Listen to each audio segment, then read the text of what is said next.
Hi, Mike. Great to see you. Hi. So what's this new business game you've been talking about?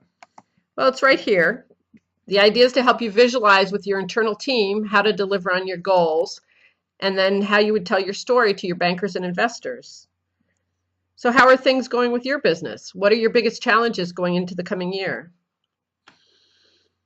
Biggest challenge I'd say is growth through innovation.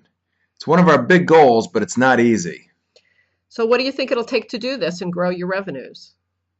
Well, we've already set up an innovation process. So, that's good. What else?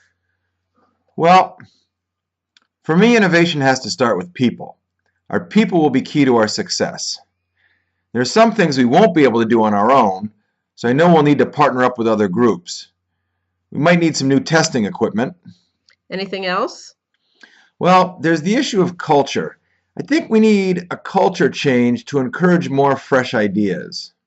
Got it. So, each of these is a type of asset, but not the hard assets of the past like factories and railroads. These are intangible assets that drive growth and innovation, but they don't get measured in traditional business systems. That's why we developed iCounting to measure your intangibles. So, how does that work? Well, you make an inventory and then measure how well your assets will support your goals. To illustrate the process, you can use these star cards.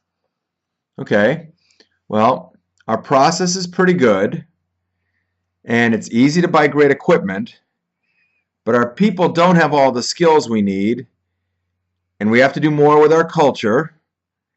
But our biggest problem is on the relationship side. We aren't good at managing the external partnerships we need. Got it.